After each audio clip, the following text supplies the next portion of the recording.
तो आशु, शुरुआत में आपसे करता हूं, क्या देश का मूड बदल रहा है या मैं ओवर रीड कर रहा हूं?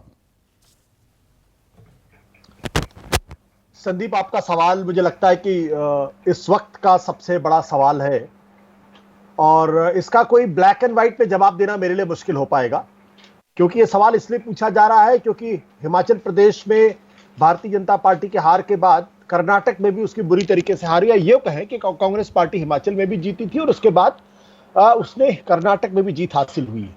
अगर कर्नाटक में जो नतीजा है, अगर क्या ये नतीजे नहीं आते तो क्या तब भी क्या ये सवाल पूछा जाता? दो चीजें हैं। पहली बात, अगर हम ये सवाल 2024 के संदर्भ में पूछ रहे हैं कि क्या देश का माहौल बदल रहा है, क्या देश का मूड बदल रहा है, तो शायद अभी बहुत जल्दबाजी है इस पर किसी तरीके की टिप्पणी करना है, किसी तरीके की बात। मैं 24 की बात ही नहीं कर रहा हूं, और night is a long period in politics. मैं मौजूदा हालात की बात कर रहा हूं। मौजूदा हालात के संदर्भ में मैं ये कह सकता हूं कि हाँ, थोड़ा बदलाव दिखाई पड़ रहा है, और वो बदलाव दिखाई पड़ने के सबसे महत्वपूर्ण कारण है जिस तरीके से इस वक्त महंगाई है और जिस तरीके से अनएम्प्लॉयमेंट या बेरोजगारी है।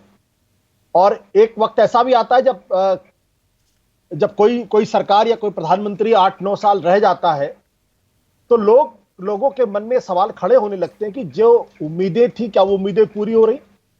जो वायदे किए जा रहे थे, क्या वो वायदे पूरे हो रहे हैं? अगर आप आज सरकार का स्कोर कार्ड निकाल के देखेंगे तो शायद जो भारतीय जनता पार्टी के अपने समर्थक हैं उनके लिए भी कहना मुश्किल हो पाएगा कि सारी उम्मीदें, अपेक्षाएं पूरी हुई या पूरी नहीं हुई है।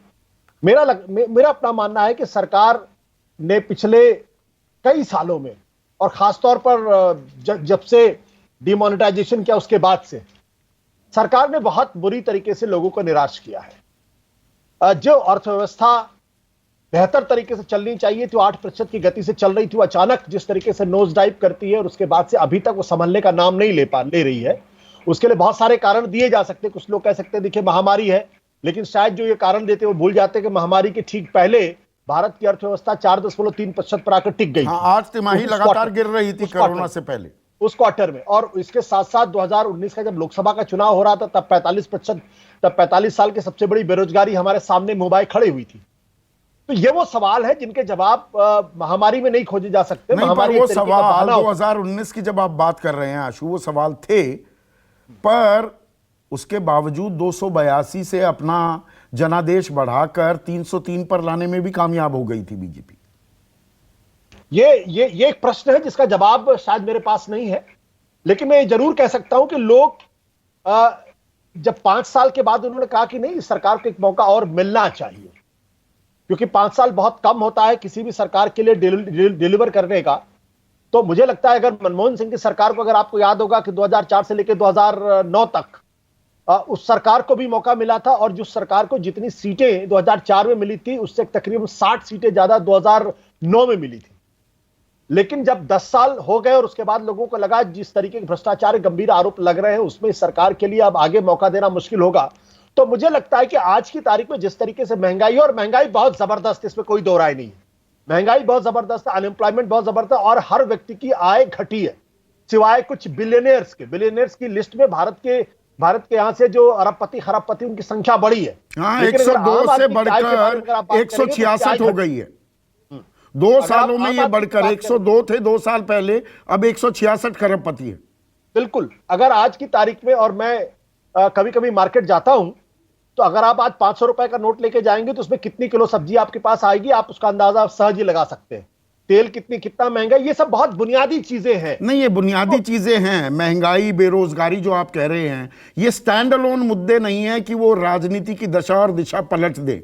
पर क्या यहां पर कई धाराएं भी मिलती दिखाई दे रही हैं कि भाई गरीब बनाम अमीर, पिछड़ा बनाम अगड़ा भी बनाया जा रहा है, उसमें पुट डाला जा रहा है जातीय जनगणना का, उसे जोड़ दिया जा रहा है आरक्षण से, मतलब आरक्षण से आपको दाखिला और नौकरी भी मिल जाएगी, वो जुड़ जाता है कहीं ना कहीं बेरोजगारी से। और जो ये फ्री की रेवड़ियां बांटी जा रही हैं, जिसे बीजेपी फ्री की रेवड़ी कहती है, इसे महंगाई से जोड़ा जा रहा है। ये कई धाराएं जुड़ती भी दिख रही हैं क्या?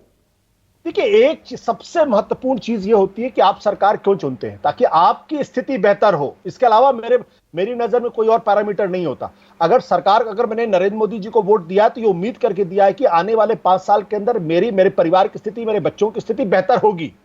अगर वो बेहतर होती हुई नहीं दिखाई पड़ रही हो तो आज नहीं कल लोग उस बारे में रिएक्ट करते, लोग उस बारे में सवाल पूछते हैं।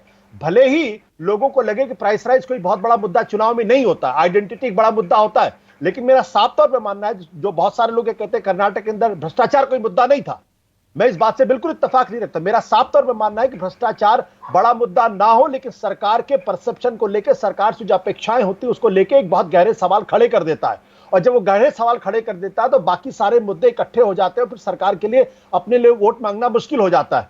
इसलिए मैं ये कहना चाहता हूं कि आज की तारीख में सरकार के ऊपर बड़े गहरे सवाल हैं, और एक आम आदमी जो हमारे और आपके लिए शायद उतना महत्वपूर्ण ना हो, लेकिन जो अनऑर्गेनाइज सेक्टर में जो लोग काम कर रहे हैं, अगर आप कर्नाटक के डेटा उठाकर आप देखेंगे तो आप देखेंगे ओवरवेलमिंग लोग जो गरीबी की रेखा के नीचे हैं, जो गरीब तबका है, उसने कांग्रेस पार्टी को जबरदस्त तरीके से वोट दिया। महिलाओं और पुरुषों की वोटिंग में 11% का फर्क है, यानी 11% ज्यादा महिलाओं ने कांग्रेस पार्टी को वोट दिया है, ये एक्सिस माई इंडिया का डेटा कहता है। और कांग्रेस महिलाएं पार्टी बढ़ चढ़कर बीजेपी का समर्थन करती दिखी हैं पिछले 9 सालों में।